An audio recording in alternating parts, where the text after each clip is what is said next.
The crystal chandelier cast dancing shadows across the polished marble floors of the Celestial, Manhattan's most exclusive restaurant where a single meal could cost more than most people's monthly rent.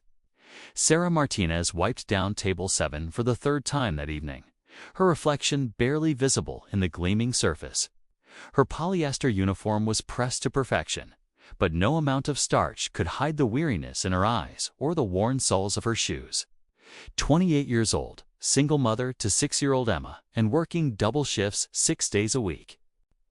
This was Sarah's reality. Every morning she kissed her daughter goodbye at her mother's apartment, promising tonight would be different, that she'd be home for bedtime stories.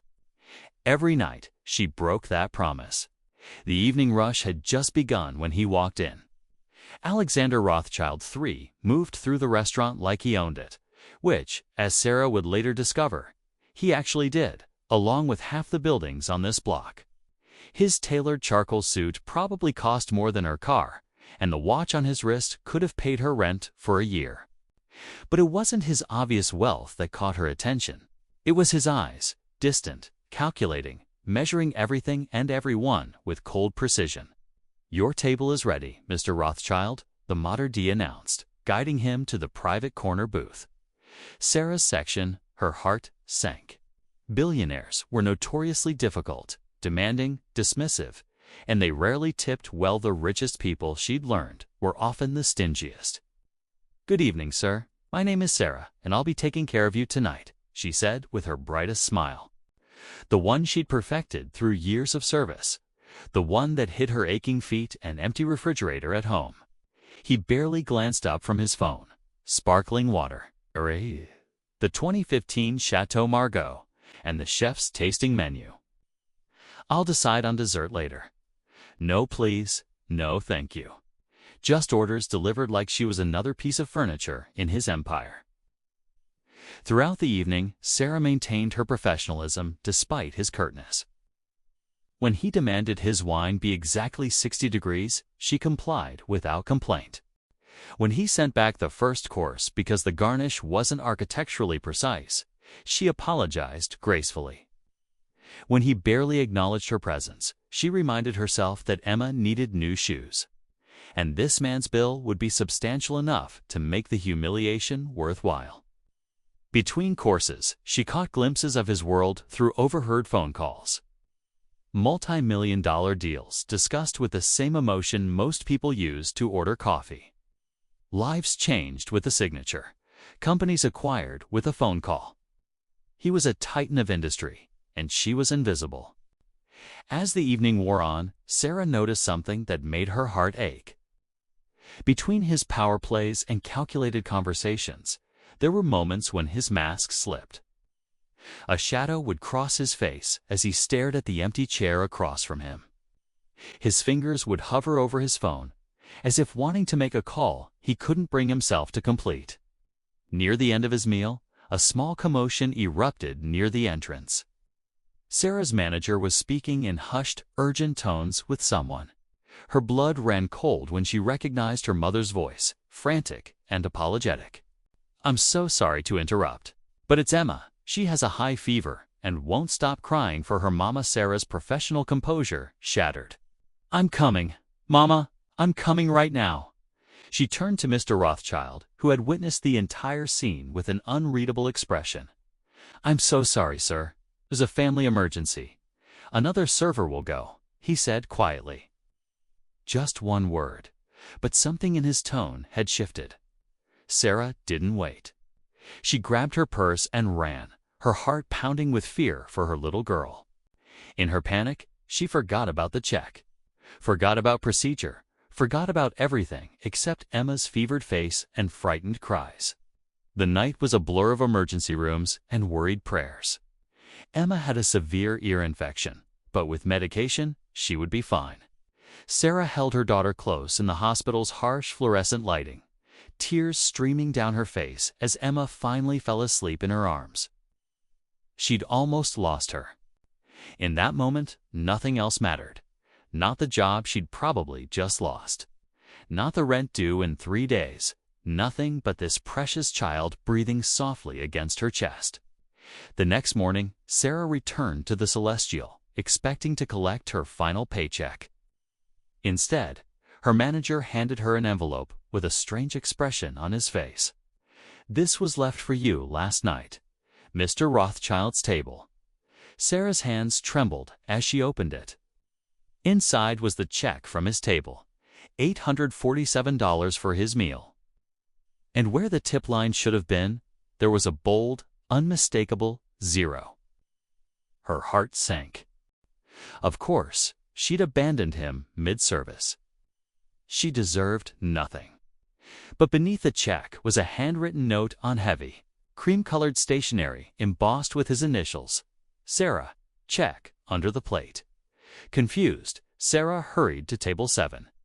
The morning crew had already set it for lunch service, but she carefully lifted the plate. Taped underneath was an envelope. Inside, she found a cashier's check. Sarah's vision blurred as she tried to count the zeros. $100,000. $100,000. But there was more. A letter, several pages long, written in elegant script. Dear Sarah, last night, I came to my restaurant as I do every year on this date. The anniversary of the day I lost everything that mattered. 10 years ago, my wife Catherine died giving birth to our daughter, Emma. Yes, your daughter shares her name. Our baby daughter died 3 days later. I have spent a decade building empires to fill the void, measuring my worth in zeros on a balance sheet because I had nothing else left to measure. I became the man you met last night, cold, demanding, seeing people as transactions. I forgot that behind every transaction is a human being with dreams and fears and people they love. When your mother burst in and I heard your daughter's name, when I saw you abandon everything, your job, your income, your security, without a moment's hesitation to run to her side, something in me broke open. You did what I would have given my entire fortune to do. You chose love over everything else. You reminded me that the person I've become is not the person Catherine would have wanted me to be. The money comes with conditions. First, it must be used to give yourself and Emma a better life. Second, I've arranged a full scholarship for Emma at the Chamberlain Academy, should you choose to accept it. Third, there's a position waiting for you in my company's philanthropic division. If you want it, turning wealth into hope for families like yours. The salary is $85,000 annually, with full benefits. But here's the real reason for the 0 tip. I didn't tip you because you were not my server. You're my teacher. You taught me that wealth without humanity is poverty of the worst kind. That lesson is priceless. The check is not charity, it's tuition for the most valuable education I've ever received. Your student, Alexander Rothschild, 3 P.S. I've started calling a therapist. And tomorrow, I'm visiting Catherine's grave for the first time in 5 years. Thank you for reminding me that love doesn't end, it transforms. We just have to choose to let it transform us into something better. Sarah collapsed into the chair, sobbing. The other servers gathered around, worried, until she showed them the letter. Soon, the entire restaurant staff was crying, laughing, embracing. 3 months later, Sarah stood in her new office overlooking Central Park, coordinating grants for struggling families. Emma thrived at her new school, making friends and discovering a love for art. But the greatest change was in the man who made it possible. Alexander Rothschild had transformed too. He'd started a foundation in Catherine's name, funding healthcare for single mothers. He smiled now, really smiled, when he visited Sarah's department. He knew every employee's name and asked about their children. And every year on that anniversary, he had dinner at table 7. Not alone anymore, but with Sarah and Emma, honoring the moment when 3 broken hearts found a way to heal each other. The billionaire who left a $0 tip had given something far more valuable than money. He'd given hope, dignity, and a reminder that we're all one moment of compassion away from changing someone's life, including our own. Sarah learned that the greatest fortunes aren't measured in bank accounts, but in the lives we touch and the love we choose to share.